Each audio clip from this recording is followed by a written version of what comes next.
And she tells him to go to the bathroom and wash his hands because dinner's hot, and he stays gone 9 minutes, and he comes back and his hands are still dirty. You been there? You know what I'm talking about? This happens in nearly every house, nearly every night. There is this kind of struggle that goes on, and mother is getting more and more hot about it and is doing a lot more yelling and warning, and there's a great deal of irritation between the two of them. Finally, folks, it comes to that fateful moment called bedtime.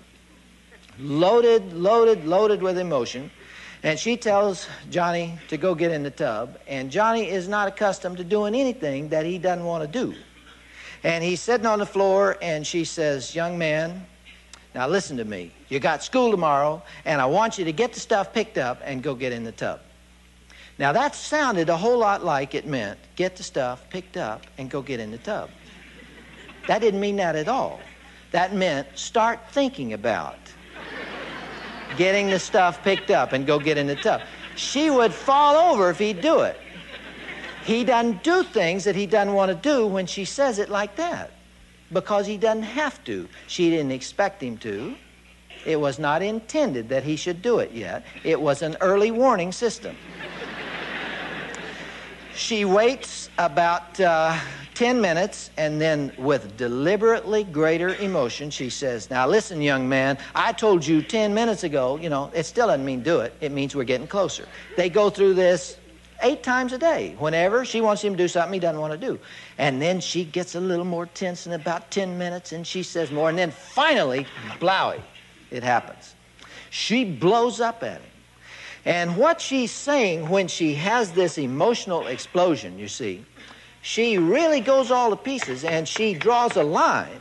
And what she's saying at that moment is, "Young man, I am through talking to you. I am now ready to do something about it."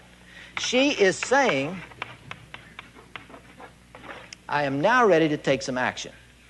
The anger says, this is anger, says, "I am ready to take some action." What amazes me about children is that they know precisely where your action line is. And well, they should, because you convey it in about a dozen ways. In the first place, you use their middle name at that time.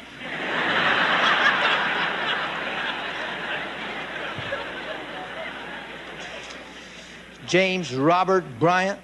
And also your speech becomes much more staccato. You know, "Young man, I told you." See?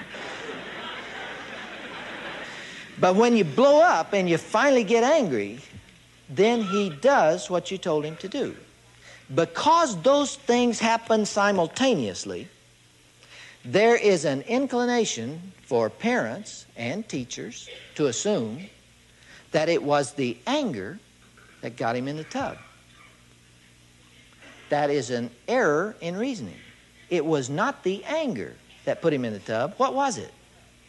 It was the action that put him in the tub. That's what put him in the tub. You don't need the anger. You do not need anger to control children. That teacher who said I have to stay mad all the time to control my class, you see, was using anger to control. It doesn't work. Action is what controls.